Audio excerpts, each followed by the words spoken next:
TNI Purnawirawan Tri Sutrisno. Yang saya hormati Bapak Panglima TNI dan para Kepala Staf Angkatan, yang terhormat Kepala Kepolisian Republik Indonesia, para sesepuh Purnawirawan TNI Polri, dan pelaksana tugas Ketua Umum PPAD, serta segenap tamu undangan yang saya hormati. Alhamdulillah, sore hari ini kita bersama Bapak Presiden merayakan atau memperingati atau melaksanakan satu peristiwa yang khas untuk Indonesia yang kita kenal dengan halal bihalal. Halal bihalal bahasa Arab yang orang Arab tidak tahu artinya. Iya, ini adalah kreativitas Indonesia murni. Berawal ketika anak-anak muda di Yogyakarta di Masjid Kauman, para seniornya, orang tuanya minta, ayo bikin spanduk seperti ini yang bisa mengcover dua peristiwa. Pas hari Jumat tanggal 9 Ramadan berlangsung 17 Agustus 1945. Tapi pada saat yang bersamaan juga kita akan melakukan silaturahim. Jadi halal yang pertama, mari kita saling memaafkan, karena insya Allah Allah Subhanahu Wa Taala, Tuhan yang Maha Kuasa, telah mengampuni dosa kita melalui bulan puasa Ramadan. Tapi dosa horizontal kita, mari kita juga melakukan saling maaf satu sama lain. Lupakan ada pengkhianat perang, lupakan mata-mata Belanda. Indonesia sudah merdeka. Mari kita berkumpul untuk merayakan dua peristiwa. Peristiwa kemenangan melawan hawa nafsu dengan Lebaran, dan peristiwa kemenangan melawan mengusir penjajah dengan proklamasi kemerdekaan. Jadi halal yang pertama itu adalah sifatnya religi, dan halal yang kedua adalah sifatnya kebangsaan.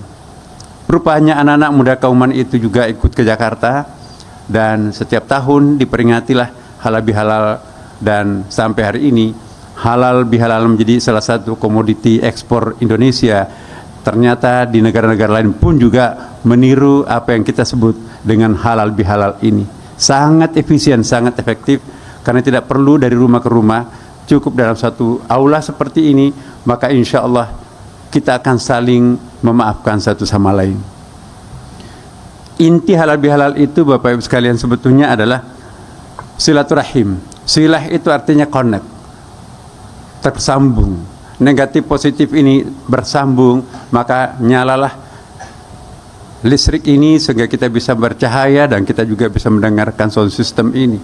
Kalau itu putus berarti terjadi kegelapan. Itu namanya silah. Rahim, rahim itu artinya cinta. Ya. Di dalam hadis Nabi disebutkan kalau seluruh kitab suci Al-Quran 6.666 ayat itu dipadatkan, maka pemadatannya adalah surah Al-Fatihah. Kalau Al-Fatihah ini dipadatkan, pemadatannya ayat pertamanya Bismillahirrahmanirrahim, dan inti basmalah itu ialah Ar-Rahmanirrahim. Ya, itu disebut dengan Ummul Asma. Induknya seluruh 99 nama Tuhan itu adalah Ar-Rahim. Ar-Rahmanirrahim itu adalah berasal dari satu akar kata yang sama, yaitu rahimah, artinya cinta. Jadi kalau Al-Quran 6.666 ayat itu dipadatkan menjadi hanya satu kata, maka kosakata itu adalah rahimah, artinya cinta. Jadi sangat tidak tepat kalau kita mengajarkan agama, tapi yang diajarkan adalah sebuah perbedaan, apalagi kebencian.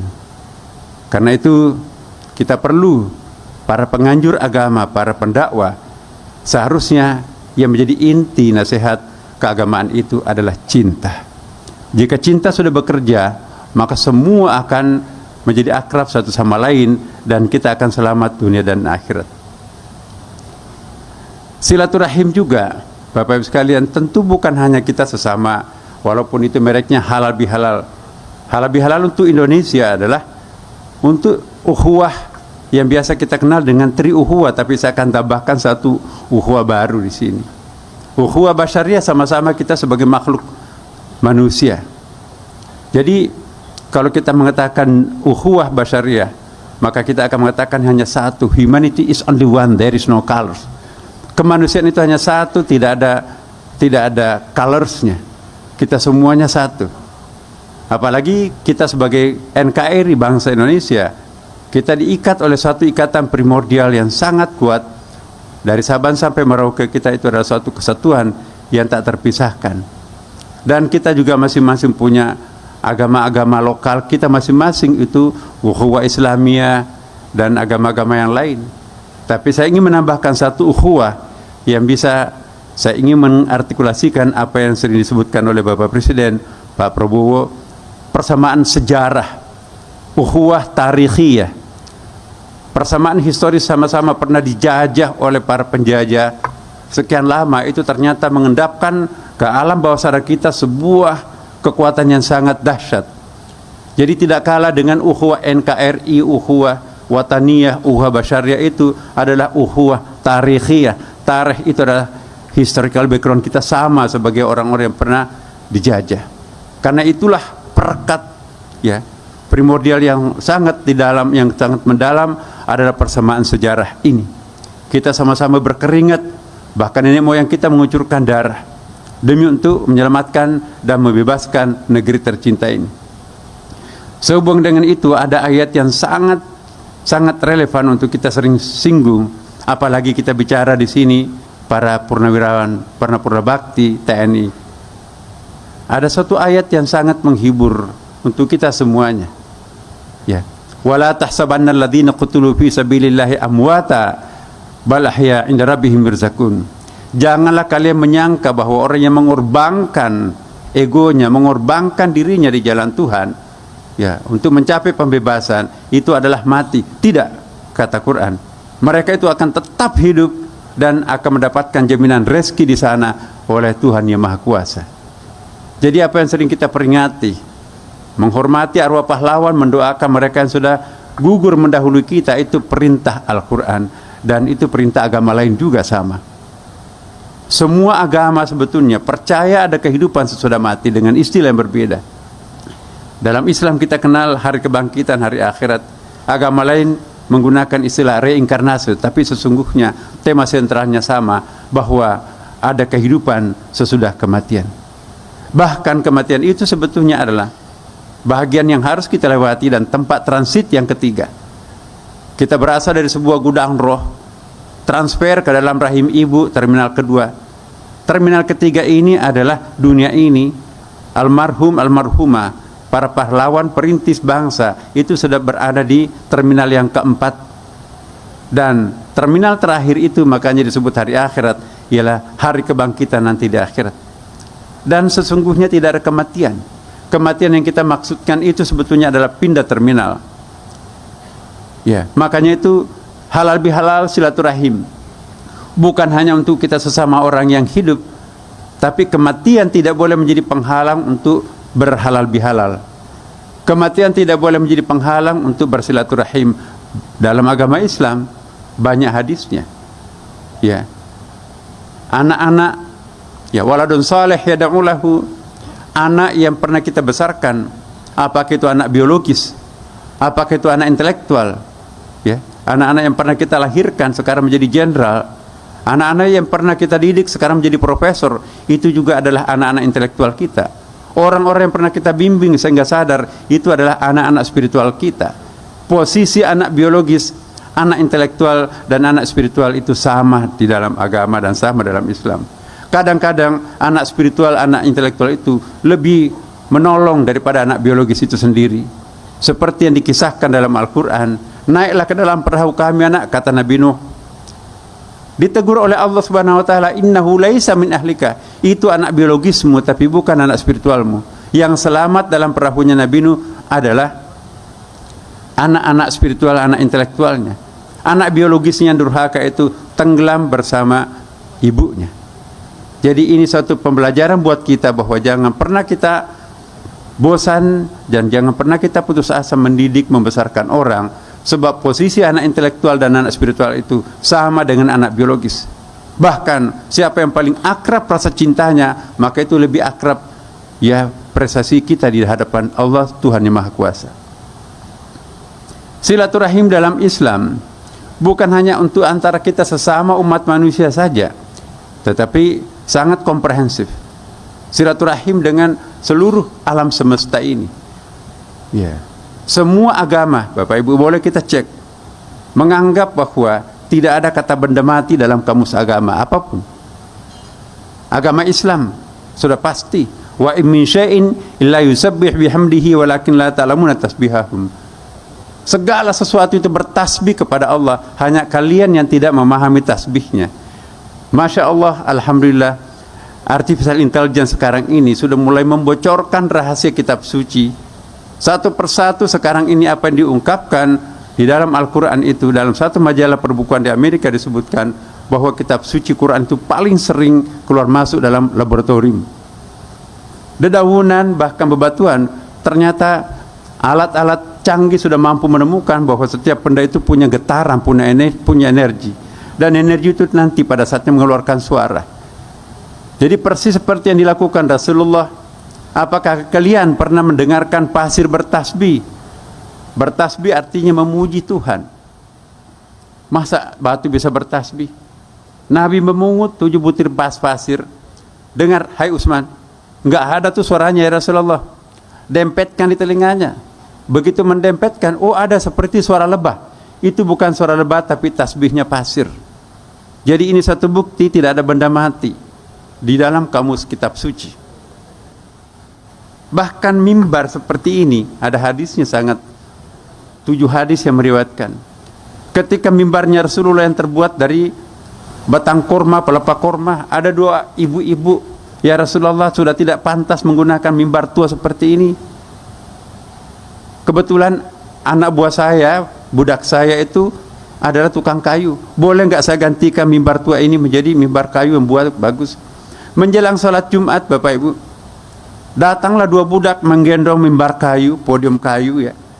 Ini ya Rasulullah, bagus sekali. Nabi menjemput kreativitas warganya.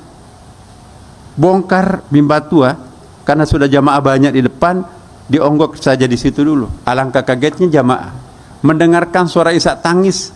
Berdirilah seorang sahabat, ya Rasulullah, saya mendengarkan orang menangis. Iya, yang menangis itu bekas mimbar.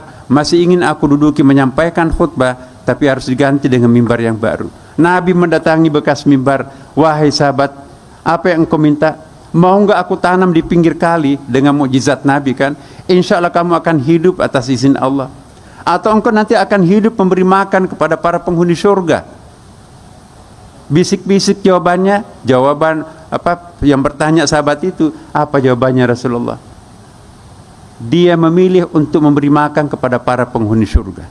Begitu selesai khutbah Jumat, bekas mimbar itu dibawa pulang oleh sahabat yang bertanya di hadapan Rasulullah. Ini bukan mimbar biasa, bisa menangis, bisa berbicara dengan Rasulullah dan penghuni surga. Ini satu bukti dan alasan bahwa memelihara barang antik itu bukan bid'ah. Sudah pernah berjasa kok. Jadi jangan melihat ya, benda-benda seperti ini pun yang orang lain menganggap benda mati, itu tidak bisa disepelekan, dipandang enteng, apatah lagi kalau itu orang. Jadi jangan karena bapak ibu kita sudah pensiun misalnya, lantas kita melakukan perubahan sikap. Ingat bapak ibu sekalian, para purnawirawan, para purna bakti, itu biasanya doanya lebih makbul. Karena tidak ada lagi beban, kerjaannya hanya ngaji, ke rumah ibadah dan seterusnya. Karena itu apa yang kita lakukan pada hari ini sungguh pemandangan yang sangat indah. Junior dan senior berkumpul untuk saling memaafkan, untuk saling memberi petunjuk, dan inilah yang dikehendaki oleh seluruh ya ajaran luhur kita, bangsa kita. Silaturahim juga Bapak Ibu sekalian, ya itu bukan hanya untuk benda-benda seperti ini, apa saja, pepohonan pun juga terbukti juga bahwa misalnya kita lihat buku bestsellernya Isaru Imoto, air yang kita ucapkan doa itu berubah kristalnya menjadi sangat indah, sangat cantik. Dan pepohonan, ya, penelitian di Shiba University Jepang, anggrek yang dipelihara oleh tuan dan nyonya jauh lebih cantik bunganya daripada yang dipelihara oleh tukang kebun yang di dalam kepalanya hanya honor setiap bulan. Jadi kembang pun juga kalau dirawat dengan baik itu akan menampilkan indah. Tetapi bayangkan kalau anak-anak kita, cucu kita dipelihara oleh babysitter, bagaimana bisa mendoakan kalau kita sudah wafat? Nah, terakhir Bapak Ibu sekalian, mari kita mengambil hikmah dari halal bihalal ini dengan cara mempererat hubungan silaturahim antara kita satu sama lain, bukan saja antara sesama manusia tetapi antara makrokosmos dan mikrokosmos. Di Kementerian Agama, Bapak Ibu sekalian, kami mencoba untuk mengupgrade, bukan lagi trilogi kerukunan, kerukunan antar umat beragama, kerukunan antar umat beragama dengan agama lain, kerukunan antar umat beragama dengan pemerintah, insya Allah sudah lewat bagi bangsa Indonesia. Kalau ada isu, itu kita selesaikan secara kasuistik. Maka kita harus meningkat untuk trilogi jilid tua. Apa itu? Silaturahim antara sesama umat manusia ini sangat penting. Yang kedua adalah silaturahim antara manusia dengan alam semesta, alam raya. Dan yang ketiga, alam semesta, manusia, dan Tuhan yang Maha Kuasa. Kalau segitiga ini bagus, maka kita bisa menunda kiamat ini akan tiba. Persoalan kita yang hadapi sekarang ini adalah lingkungan hidup kita itu dianggap hanya semata-mata objek. Padahal agama menganjurkan alam semesta itu bukan hanya objek, tapi juga sekaligus menjadi sahabat kita. Dhaharal fasadu fil barri wal bahr bima kasabat aydin nas. Karena itu kita perlu merubah sistem teologi kita sekarang ini yang over maskulin. Maka kita perlu menciptakan suasana kebatinan keberagamaan yang kami istilahkan dengan ekoteologi. Teologi yang menekankan aspek the femininity of God-nya. Tuhan itu sebetulnya lebih menonjol sebagai feminine God daripada the masculine God. Itu semua agama mengatakan seperti itu. Tapi kenapa hambanya menjadi hamba yang over maskulin? Semuanya mau dirusak. Karena itu mari kita kembalikan posisi teologi kita menjadi feminine teologi, dan insya Allah kita akan menjadi contoh sebagai negara yang mengedepankan femininity of God itu sendiri. Dan ini yang kita harapkan. Dunia mengharapkan adanya persahabatan antara manusia, sesama manusia, antara manusia dengan alam semesta, dan tentu juga antara manusia, alam semesta, dan Tuhan yang Maha Kuasa. Untuk itu mari kita berdoa Bapak Ibu sekalian. Semoga perjumpaan pertemuan kita di sini insya Allah diijabah Allah Subhanahu Wa Taala. Doa yang dipanjatkan oleh 40 orang ke atas itu insya Allah akan diijabah Allah Tuhan yang Maha Kuasa. Apalagi kita di sini dihadiri oleh begini banyak orang, dan insya Allah dengan penuh ketulusan kita hari di sini. Izinkan saya memimpin doa ini secara agama Islam, yang lainnya mohon menyesuaikan. Doa yang pertama, izinkan saya mengajak kita untuk membacakan surah Al-Fatihah kepada para arwah pahlawan yang telah gugur mendahulu kita, terutama yang telah menghancurkan dirinya, mengalir darahnya untuk menggapai kemerdekaan itu. Mari kita kirimkan doa. Mereka nanti akan menerima parcel. Semua doa yang dipanjatkan oleh orang mati itu nanti akan bertajassud, berubah menjadi parcel yang sangat menghibur roh orang yang kita kirimkan doa itu. Ya, kepada mereka mari kita bacakan surah Al-Fatihah. Bismillahirrahmanirrahim. Alhamdulillahirabbil alamin, arrahmanirrahim, maliki yaumiddin. Iyyaka na'budu wa iyyaka nasta'in. Ihdinas siratal mustaqim, siratal ladzina an'amta 'alaihim ghairil maghdubi 'alaihim waladdallin. Ya Allah, ya Tuhan kami, lihatlah kami semuanya. Engkau Maha menyaksikan, inilah kami para hamba-Mu, bersimpu di hadapan-Mu ini. Tiada lain harapan kami semuanya kecuali memohon agar Engkau memberikan pengampunan terhadap kami semuanya. Izinkan kami juga memohonkan pengampunan terhadap para arwah saudara-saudara kami, bapak ibu kami yang gugur mempertahankan kemerdekaan negeri kami. Kami titipkan mereka kepadamu ya Allah Tuhan yang Maha Kuasa. Ampuni dosanya, lipat gandakan pahalanya, dan mohon kiranya mereka semua menjemput kami di pintu surgamu. Ya Allah, ya Tuhan kami, inilah kami para hamba-Mu juga bersimpu pada kesempatan ini. Kami juga memohon bimbingan-Mu, tuntunan-Mu, agar kami bisa membangun bangsa kami yang sangat indah yang Kau anugerahkan kepada kami ini dengan baik. Kami mohon kepadamu ya Allah, ringankanlah seluruh beban-beban dan rintangan-rintangan kiranya Engkau menghindarkan kepada kami. Insya Allah kami berjanji sisa-sisa umur ini kami akan menjadikan diri kami sebagai khalifah, representatif Engkau di muka bumi ini, yang akan memakmurkan alam semestamu dan yang akan memelihara hubungan silaturahim antara kami satu sama yang lain. Ya Allah, ya Tuhan kami, pada akhirnya kami menyerahkan diri ini sepenuhnya kepadamu. Sisa-sisa umur yang Engkau pinjamkan kepada kami ya Allah, permanenkanlah kami di atas jalan-Mu yang benar, yang luhur. Jangan memberikan beban-beban hidup di akhir hayat kami. Ya Allah, ya Tuhan kami, ampunilah seluruh dosa-dosa kami. Jemputlah kami nanti pada saatnya dalam keadaan husnul khatimah ya Allah. Rabbana atina fid dunya hasanah wa fil akhirati hasanah wa qina adzabannar. Walhamdulillahirabbil alamin. Wassalamualaikum warahmatullahi wabarakatuh. Om Santi Santi Om.